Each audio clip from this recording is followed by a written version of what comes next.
Okay, welcome back to Z.E. Silver and Amanda Save the Democratic Party.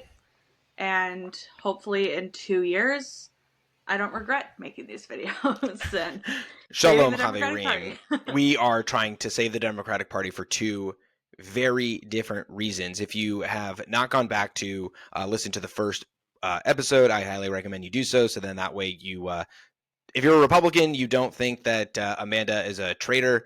And if you're a Democrat and you don't fall in love with me in this one, but yeah. So Yeah. we talked about, kind of just setting the table of really what is kind of the history of the Democratic Party really since from 2008 when Obama won all the way up until, this past election. And so now what we really want to kind of go into in this second part is what are some of the practical applications of how the Democratic Party is already making the same mistakes, and what are some of the things that they need to start to catch themselves with in order to stop making those same mistakes, and what can they do now from now until 2026 and also 2028. Mm-hmm. Totally. So we left off in that last episode talking about how they kind of already have screwed up with this Elon thing. We don't want to be too much on like daily news, but that's not even the first time I've seen Democrats seem to really screw up post-Trump election. Maybe screw up's not the right term, but misdiagnose the problem. And we're recording this right at the day after inauguration when Elon gave a Nazi salute, or maybe just said my heart goes out to you and made a weird gesture, kind of. To me it just came off as like kind of autistic, but I don't. Look, the thing is that it was I made a video that definitely went viral, and like people are basically saying like, oh, you missed the mark on this one, it's a bad take, like I know what I'm seeing with my eyes. Like, here's the thing, it was a bad look. Like, he shouldn't have done it. He should have figured out, like, and again, I'm not here to make comments on people's whether they're on their spectrum and how they act, and it's not my place to do so. Obviously, then there's some takes that he did it on purpose in order to be a troll. It's overall like a bad look, and Elon could have very easily come out and just clarify it. But the point and the problem, more so than anything that we're going to be talking about here, is the fact that not only was this a complete miss the mark when it comes to what the Democrats are focusing on, but also the fact that it's self-inflicted. Yeah. Well, but I want to say something here, because it would play into the Democrats' hands if he came out and apologized for it, or apologized or clarified, in my opinion, because if he did that, then he would be saying this is the playbook for the next 4 years. Because this is, in my opinion, this is what Democrats are going to do for the next 4 years. And we saw this too in the first Senate hearings, besides Marco Rubio's. They're going to ask only questions about DEI and woke, even and women in the military or something like that with Hegseth, or insinuating that Pam Bondi had like paid for sexual relations, or I've never heard something like that. They were asking her, have you ever been solicit, like, what are you talking about? Like, trying to make us all seem like weird sexual whatever, I don't know. Or they're going to just like stick on the same talking points that again that play very well still to this small part of the Democrat base, but probably not to independents. If Elon came out and said it wasn't this, you guys, and he didn't do what he's done, which is just kind of tweet like it's propaganda, they're just trying to, like, this was put on me as something stupid. If he played into that hand, then Democrats would say, okay, every single time we see something, a wave, this or that, take something out of context, we just put them on the defense and say, well, they're being Hitler. Are they going to come out and apologize for Hitler? I mean, really, are they going to apologize? Like, Republicans need to not play into that anymore, in my opinion. But, and I think that they learn, like, Republicans understand that. I don't know if Well, no, thoughts on that. I think you're right. That and that makes a lot of sense why he doesn't, because in their minds, and they diagnosed this correctly, which is that they believe that the American people are smart. And I think that, you can take that for what it is. In general, I think, like, more so than saying that like the average American is smart, because like I don't know how much I agree with that necessarily, but I think that the average American has common sense. And like that's really what it comes down to, which is that the average American is going to look at something like that and be like, no, like I don't think that he's literally Hitler. I don't think that he's literally a fascist. because they're not plugged in. Like the same day that this happened, like they were also like talking about, they were looking at they were watching the national championship of college football, right? Or they're watching an NBA game, or they're watching like the latest reality television show. Like they're just not paying attention to it. And when I say self-inflicted, I mean that the media decided, the left-wing media decided to focus on this. And so the left-wing media is like, we got him. It's day one. We caught him. We're going after him. So throw it up, and we're going to talk, and we're going to have this whole deep, long conversation about how Elon is actually a Nazi. Let's go, guys. We got it. He's just given us all the ammo we need for 2026 and 2028. And all I can say to that, and all I can think to myself is like, nobody believes you anymore. They didn't believe you in 2024. They're not going to believe you in 2025. But at the end of the day, the people who run the media companies are academics, and they are living in a bubble. And so they just don't care. Because they just think that people voted for a fascist. Like that's actually what they believe, is that it's not that people didn't believe that they were fascists. They were just like, we just vote for fascists. Yeah. Well, and I guess like the one kind of thing that I could see maybe working out from this is if they're trying to really sow distrust in billionaires and the oligarch thing. I don't think that will fully work. But I can see that that is an angle of messaging that they might take. Well, I think Doing that they did successfully reignite, or they were trying to reignite the resistance, because, nobody came out, against Trump, for his inauguration. And, I think we both have agreed that like there's kind of a vibe shift that like, the resistance is dead. And I think that this, first instance gave them an early opportunity to be like, oh, like there's a spark here. Like, let's blow some oxygen on it and see if we can get people. And I think there ended up being a protest out in DC. I can't remember, but like I think that they tried to do it, but I don't think that people are buying it anymore. Yeah. Well, hot take when we're talking about vibe shift. I saw it coming. I think the vibe has shifted 10 times harder post-election than pre-election, and I'll die on that hill. Well, can you go into that maybe a little bit more? Because I think that it plays into our into the conversation about what are the Democrats going to do from now until 2026 and until 2028. Because if there is a true vibe shift, which I agree with you, in various parts of whether it's culture or anything of the sort, and intergenerational as well. So what is the vibe shift according to you, and how should Democrats respond to it while keeping in line with their values? I think, okay, this might sound a little crazy. I think that, again, like the small minority of people who maybe they're not the majority of Democrats, again, like the super activists types, you know what I mean? They held some of these companies hostage for a long time, essentially. Or they, like you have to put tampons in the men's room or you're a bigot and you hate trans people. And it's like, okay, doing all of these types of things. I don't know. You listen to Honestly with Barry Weiss. That episode with Mark Andreessen shifted my entire perspective. Like I got so scared. Like after listening to that, when he was talking about how government was going to regulate AI, they were only going to allow there to be 2 AI startup or like kind of companies, and like not to invest in it, like the debanking stuff, all of that, like that's really, really scary to me. And I think when people are saying like, oh, Elon Musk, Jeff Bezos, they're bending the knee, I don't trust any of them. I don't think that they're newfound like crazy conservatives. I don't think Joe Rogan is. But they all felt scared because of this like hyper activist crowd. And they weren't going to do anything to piss them off because you don't want them to put out a Me Too about you. You don't want your company to stop working for 2 weeks because you need to have like company conversations about like trans issues or something. I don't know.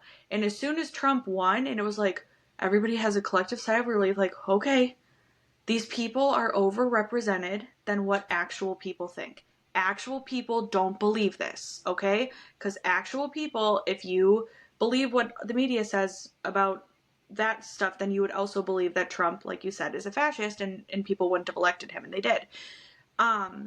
So in my opinion, now it's just everybody's breathing a collective sigh of relief. I've seen more rampant racism kind of popping up. I hate it. I think it's disgusting, and I know it's associated with the right, and I can't stand it. And it's one of the things that like makes me very uncomfortable.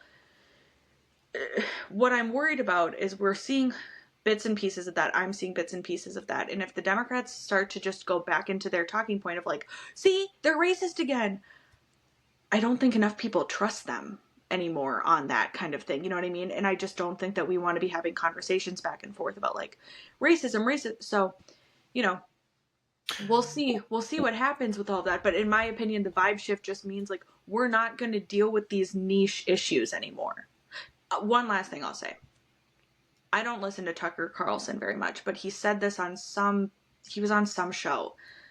And he's so right about this. He said, like, I don't know what happened, but the Democrat Party has become the party of, like, a super liberal woke CEO, or, like, the wife of a CEO. Like, the issues that matter to her don't matter to anybody else. Like, don't matter to anybody else. It's trans issues and, like, climate change and, yeah, like, those kind of two things. Not that they're bad issues, not that we should hate all trans people, not that climate change is not an issue that we need to tackle, but like, are those the two most pressing issue for a family that like, wants to have another kid and doesn't know if they can financially swing it? You know what I mean? Like, no. So, so to start off with the vibe shift, Mm-hmm. and where I found it, it's funny because I actually was not in love with the Mark Andreessen episode. It was probably like the one episode of honestly that like I was kind of like I can go back and forth only because I don't have a history with Mark Anderson, but I have been following him for a lot longer, like since I was in the tech world, and just kind of like seeing him go back and forth. And I was like, I don't know how much I trust this guy because he's Mm-hmm. just like, yeah. Um, but where I actually kind of ended up in a similar position as you did, though, was a different, honestly, podcast, which was the one with Brianna Wu. And I've been following her for really since October 7th. And, obviously to bring it outside of the Jewish thing, because I mean, that was, obviously like the biggest one for me personally, for an issue of my own. But what was really fascinating was listening to Brianna talk more about trans issues and from a trans person, but specifically, someone just describing themselves as a transsexual, which is very like off-putting because for so long that was again like a shameful word to say, right? It's not transsexual, right? That's offensive. It's transgender. And for her to describe herself as such and to be very specific about it, that was like, I transitioned because I took these things because I am a woman, like, and I did the thing to make myself a woman, and it is different. I am different than a man or somebody, right, who Mm-hmm. claims that they are a woman, but that they still have a penis. And they want to be involved in all things women, but they do not apparently feel woman enough to cut it off and to do what I did. And so to really kind of hear her talk a little bit more about the issues within that very niche subject matter, right, which is, like puberty blockers and giving, 12-year-olds and whatnot, this whole thing, it really is this like, well, okay, so like I'm finally hearing from somebody who is literally personally affected by this, who's kind of pushing back against the orthodoxy. I think we need to think a little bit more about these things. And so we're not going to make an episode entirely about this, but in general, that was kind of one of those moments where, in addition to the Latin X and hearing my Latino friends be like, I don't use the word Latin X, like I just use the word Latino because I'm a native Spanish speaker and that's what we say.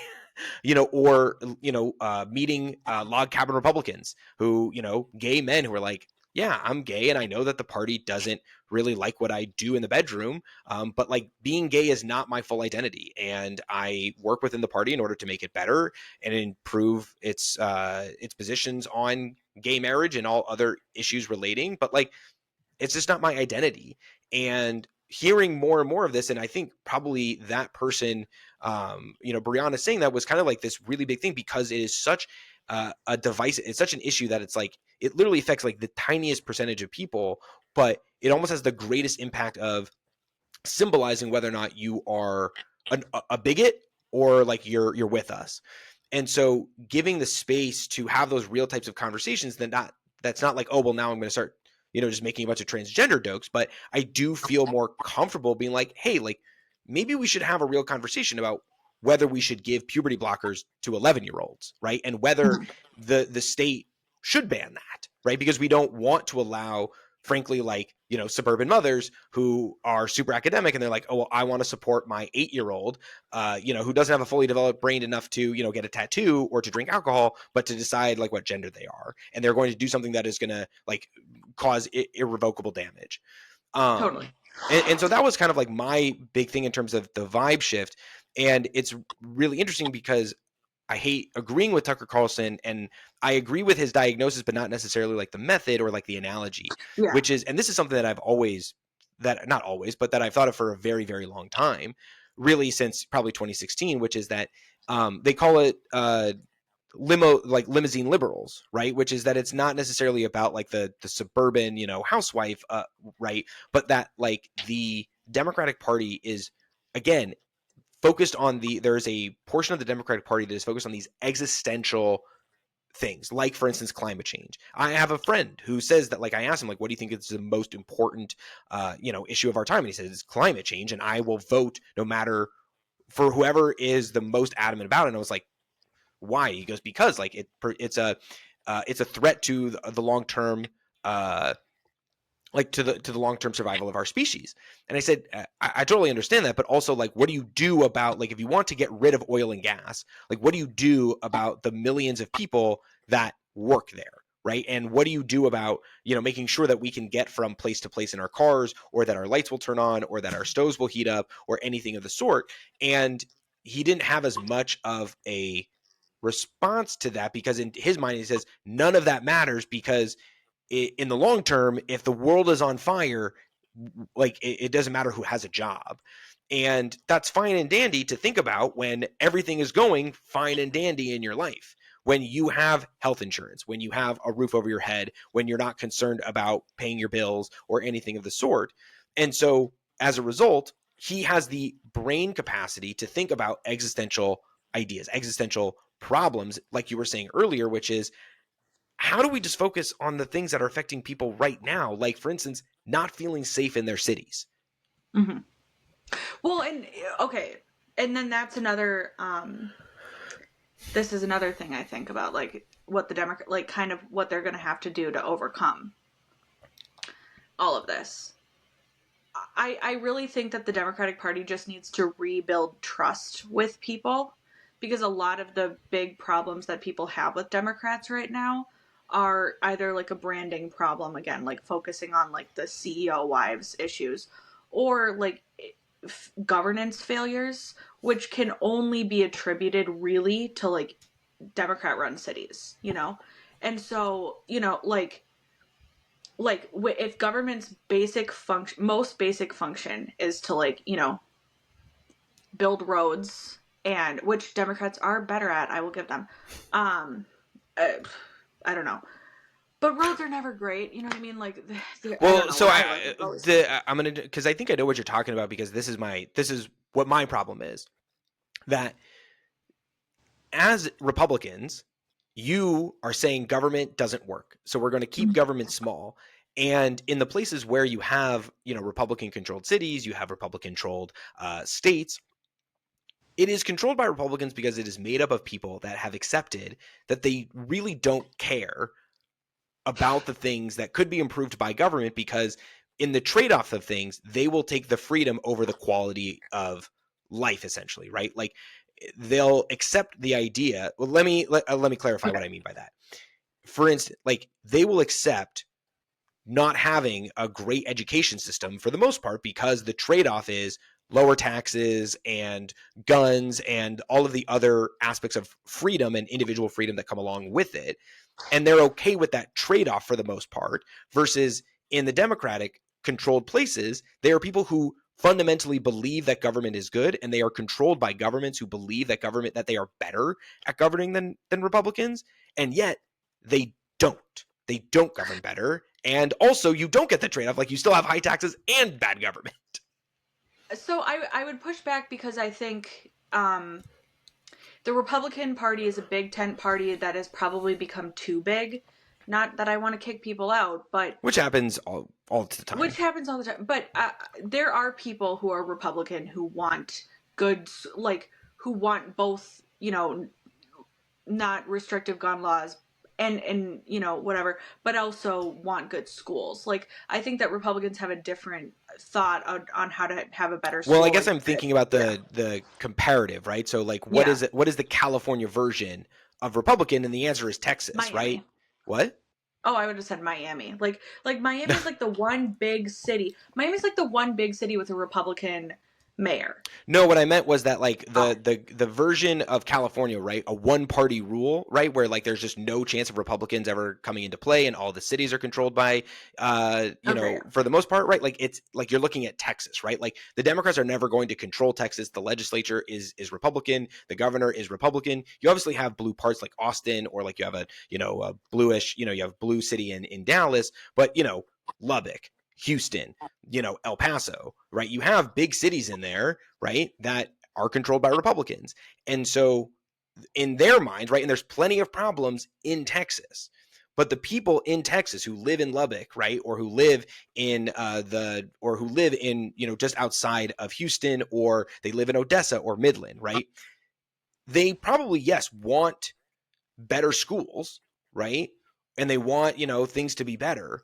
But in their mind culturally, the option of choosing a Democrat that believes in taxing them more to build the school, in their mind says, I don't know if I want the Democrat, like, because of all these other things that the Democrat's going to do, like raising my taxes in other places, or they're going to take away my Yeah. guns, or they're going to crush the oil and gas industry, or anything else of the sort. They're not willing to make those trade-offs for the sake of what can be done or what can be improved if a Democrat was in control, if that makes sense. Okay, yeah. Yeah, I see that. Yeah. And I so think Republicans basically say, we don't think government is good. And so therefore, we're just going to keep government small. And you shouldn't, if government doesn't run, we told you so. Versus the Democrats who say government is good, trust us to run the government, but then they don't do a good job. So why would people trust a Democrat who says government is good, I can do it, but then they don't? yeah, I even think that you're one step downstream from what has become the discourse, though. Like, sure, you can say Ted Cruz is a small government guy. Donald Trump is not a small No. government guy, nor is JD Vance. You know what I mean? And like, I'll just, okay. I don't know why this pissed me off so much, but the LA fires really pissed me off. I have family who lives in Northern California. They talked to me about the fires for years. And it just really pissed me off to see like how poorly in my opinion, that was mismanaged.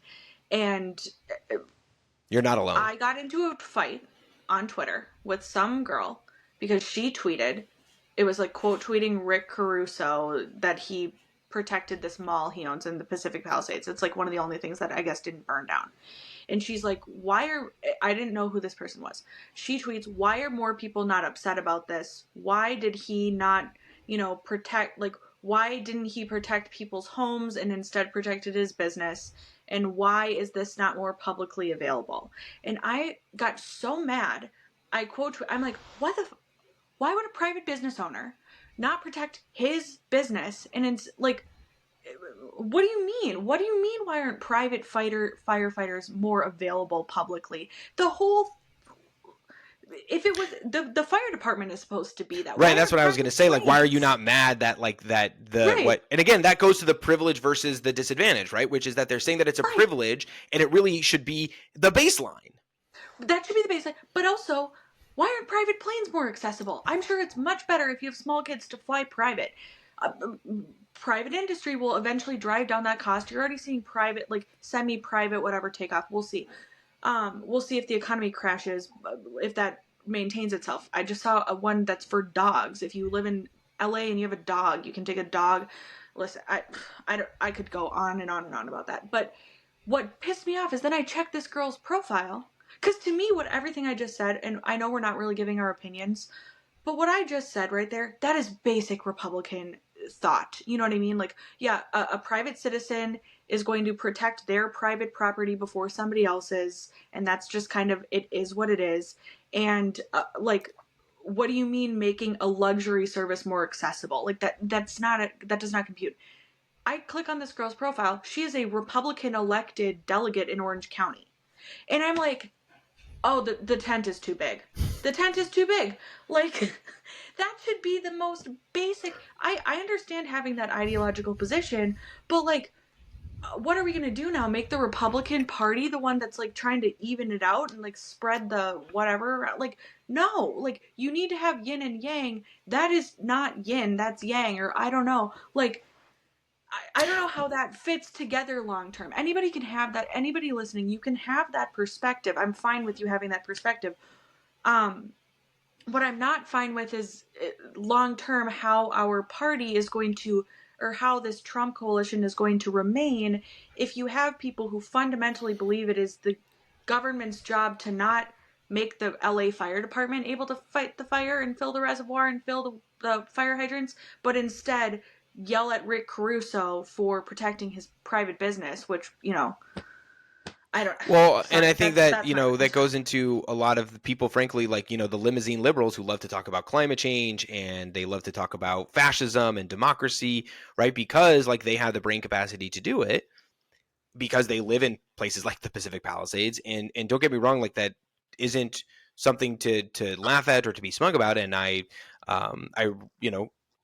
wrote a whole Substack on the fact that like basically partisanship has taken over our humanity because we have people on the left who basically say that the celebrities deserved it because they're rich, and people on the right who say that they deserved it because they're liberals. liberal. Yeah, And disgusting. Yeah. the thing about it was that like, why are you not blaming the government?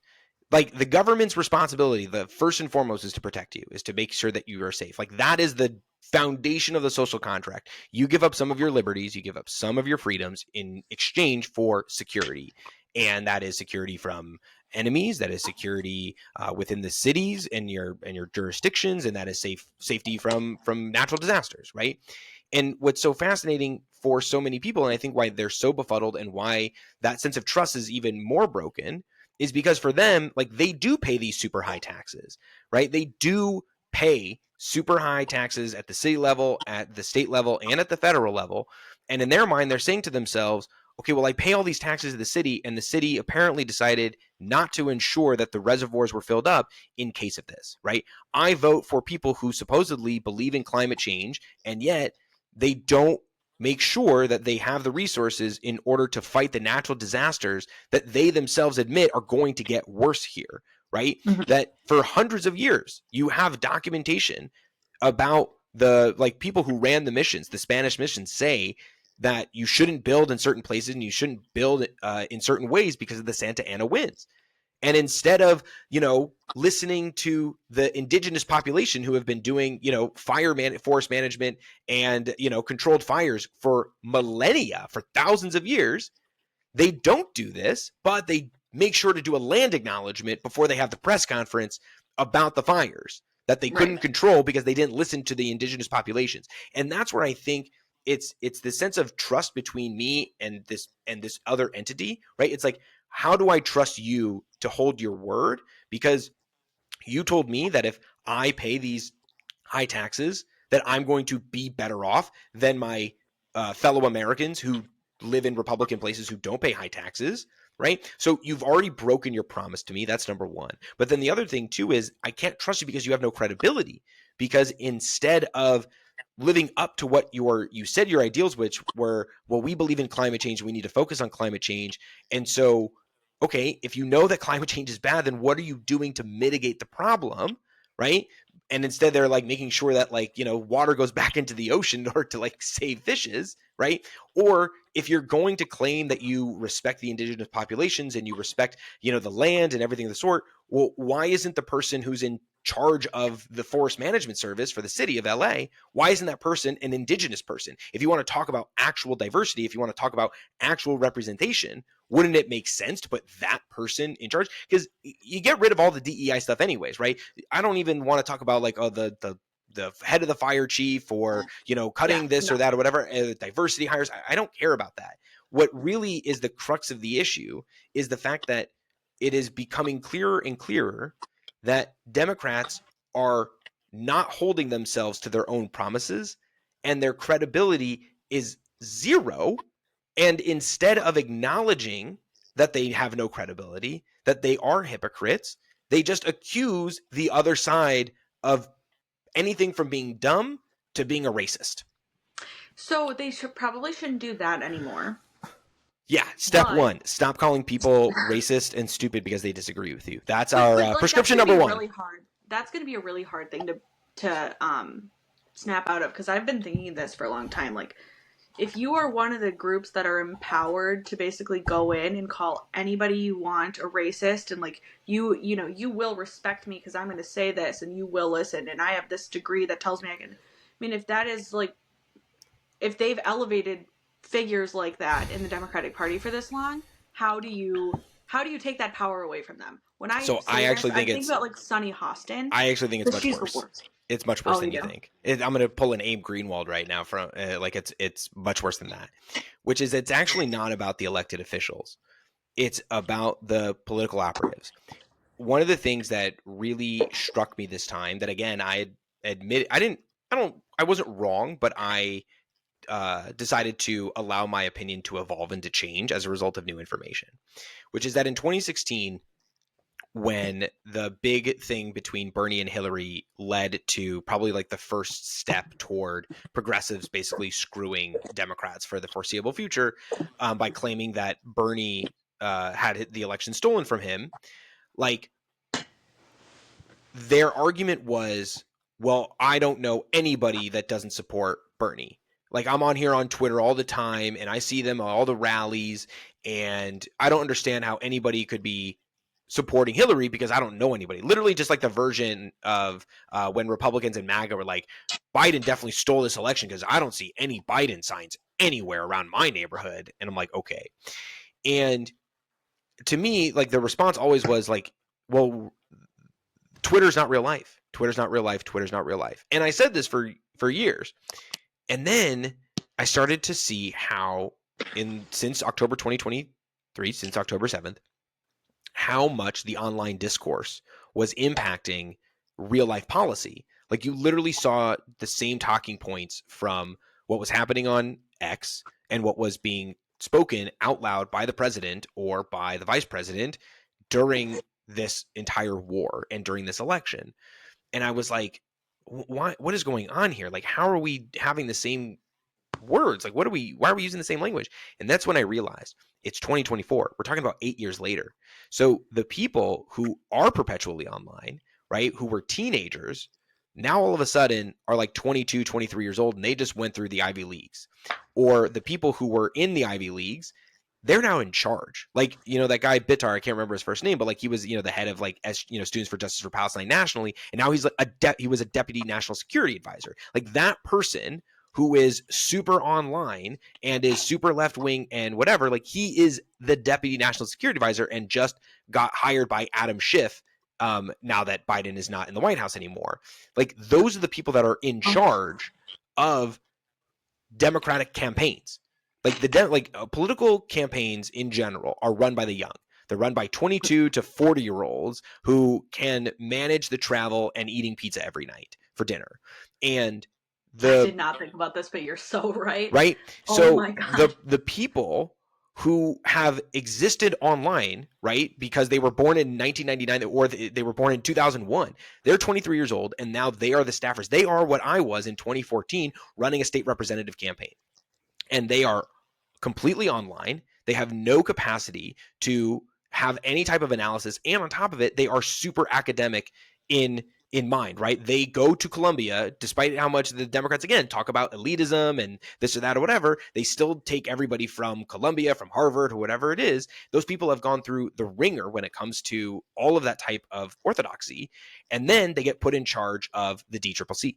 They get put in charge of policy at the White House. They are the legislative directors for senators. They are the chiefs of staff for congressmen. And so all of a sudden, the online is now real life.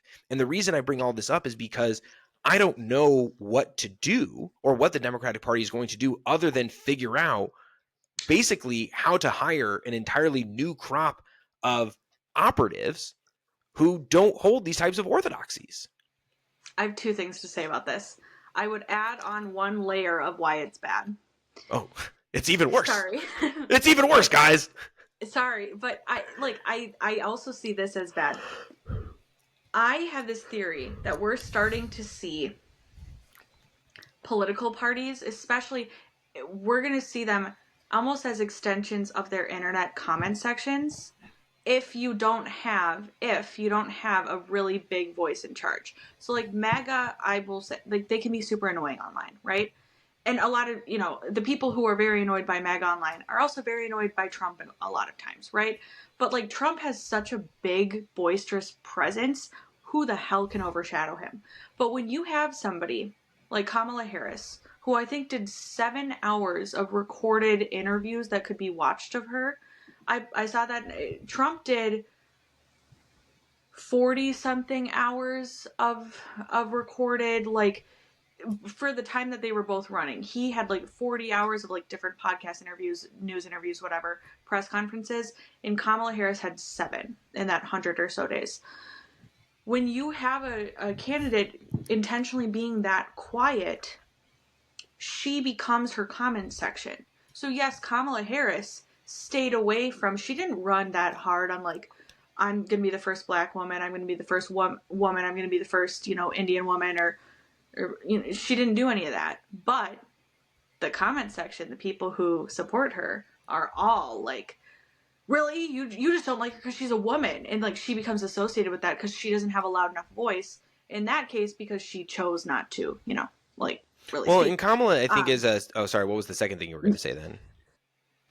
You go ahead. Oh, well, the thing about Kamala, and this goes back to kind of branding and everything, because the number of people that went onto Twitter and were like, or X, and said, oh, well, like, she ran the most centrist, moderate campaign you could ever imagine. And people, whatever it is, right? She was good on fracking, and she kept talking about how she was, tough on crime and this or that.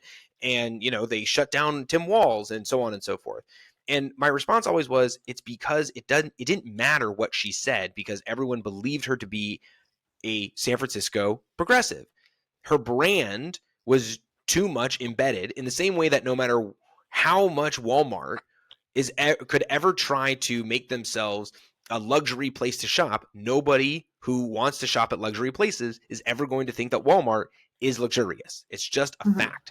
If you look at the difference between Walmart and Target, right? Target is what it is, and it's for the upper middle class people, right? Like, that's where they feel comfortable making those types of purchases. They don't want to go to Walmart because they don't want to have to tell their friends that they got it at Walmart. And so it's a branding issue.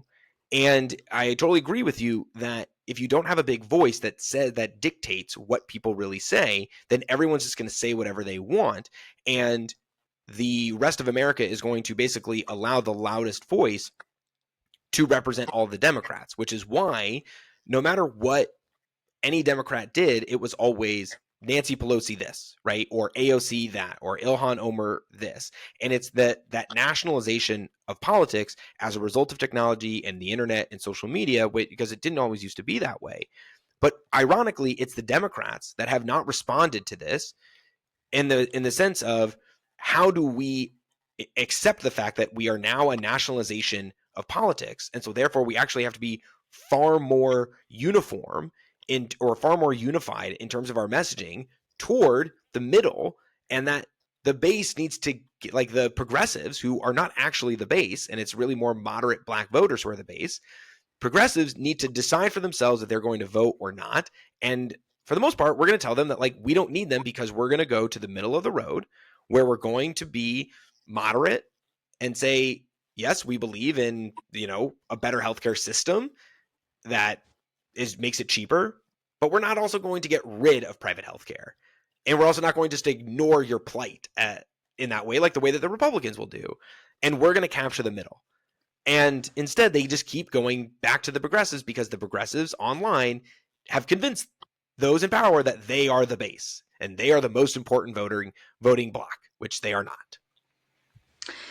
Well, but then I will tell you, I know we don't want to be on news cycles, but I will tell you, when I got scared yesterday watching everything going on with inauguration, the one thing that scared me, first of all, it's funny that you say you like Amy Klobuchar. I hate her, but she's my senator. Seeing her give all of those speeches, like, I was just like, oh my God. But The one thing that scared me is when Trump, it used to be kind of a funny thing, remember? Like, it wasn't something you were proud of that you were going to sign all these executive orders on day one. But Trump, pomp and circumstance, he's going to make a scene. So he's got the desk set up in the Capitol, and then he goes and signs them at Capital One Arena, and then he goes back to the White House. When he was signing them in the Capitol, I got very scared and worried because Hakeem Jeffries, Chuck Schumer, Amy Klobuchar are all standing right there, and they're like smiling and happy. And it's being reported what these are. Most of the executive orders, with the exception of the January 6 pardons, are like 60 to 70 to 80% of Americans agree with them. One of them being the gender thing, that we're going to define gender as male and female. And I'm looking at them smiling, and I'm like, oh fuck, this is their Obergefell moment. What I mean by that is when, the Republican base for so long was these like, Christian conservatives, like during the Bush era, where they're very much against gay marriage, and the whole country kind of was like pretty much for gay marriage, and even a lot of Republicans were like, it's not really our biggest issue, but it's this one section of the base's biggest issue, and they're loud about it, and we're not going to confront them in our own party. So, we kind of have to keep taking up this issue that we're going to be against gay marriage, but like the party really, like it wasn't there at that time. They were just very loud. And finally, when that decision comes down, we could just it was no longer a hot button issue that Democrats could like really run on. Because it was just it was going to be the letter of the law, and we weren't really good. We just as the Republican Party decided, like, we're not going to put up a fight here. Okay, it's the law of the land. Laws should not be decided through the Supreme Court like that, in our opinion. But like, we're not going to do anything about it. We're not going to fight this. If the Democrats stood there and watched Trump sign this executive action because they don't want to stand up to their own party, gender is going to be between a male or gender. It's just male and female, and like, don't make a fuss about it, smile, okay, whatever, and just kind of pretend that didn't happen. They're still going to be branded as the woke DEI for a few years because Republicans are still branded as homophobic. But let us take on the issue and just kind of wink, wink, nod, nod. AOC can cry on an Instagram live every once in a while. Oh, this is so bad, but let it go. And I was like, oh fuck, like that's like the biggest issue for Republicans right now, where like people have come over to our side. It's like, we don't like all the radical gender stuff. And I thought that was not going, I thought that they were going to like do this now, or kind of like move on from it. But now I don't think that they will, after the Elon thing. I think that they have not fully learned the lesson. But that's what Democrats should do. You know what I mean? They should not fight back on woke gender ideology stuff. They should not fight back to try and say that all Republicans are racist, Nazi, whatever. They should find an actual issue, maybe healthcare, but I don't think healthcare is probably the move right now, because I just don't think it's an issue that's concise enough to really like get. Yeah, well, I think what they should honestly do is anti-technology. That's my hot take. Fair, interesting. I don't think that'd be good. I don't think that's a good idea. I didn't explain it well, but my take. But I think that what you're saying is that really, to me, the first step, and I think that maybe this is kind of like a good stopping point, in order to launch into the next one, is, to me, it's a matter of like the Democrats have to figure out what they stand for. Going back to what I was saying in the last episode, or earlier in the conversation, is that when you think about Republicans, what's like the first thing that comes to mind? And the answer is limited government, small government. That's it. When you say what defines, like, what is the foundation for Republican ideology, for conservative ideology, it is government is bad, government should be small. And then we go from there, and we'll grow the government's apparatus as we see fit, right? And obviously you have Trump and the populist era right now that is going up against that. But like the foundation philosophy of conservatism is small government, government is bad, and just let me do my thing. You don't really have that with Democrats anymore. You don't really understand, like, what is it? Because again, they've spent so many years just picking out policies based upon identities and saying, we stand for equality amongst the genders. We stand for open borders, for respecting of human rights because there's nobody who's illegal, right? And we stand for anti this when it comes to cops and whatever it is. they don't have this overriding idea of what it means to be a liberal. And for anybody out there who like understands marketing or has, engages in marketing like we all do every day, all you have to do is like look at, something like Nike, which is like, just do it. And it's these three little words, but like you can take from that what it means to buy something from Nike. And, you could do that for everybody out there. And in the same way with Trump, it's make America great again. Right. And everybody gets to interpret when someone's like, well, what does that mean? It doesn't matter what it means. It means nothing. And it means whatever you want it to mean. And that was the point. And that's frankly why it was so effective, because everyone could take from it what they wanted to. And as long as they believed in it, they said, okay, like that's that. And so I think that the first thing that liberals need to do is ask themselves, what is a vision of America that we believe in? Because if you don't have a vision, then nobody's going to follow you. And this stands in sports. This is in corporations, in companies, in nonprofit organizations, and in politics. It's why Obama meant nothing when he said hope and change. It means just as nothing as make America great again.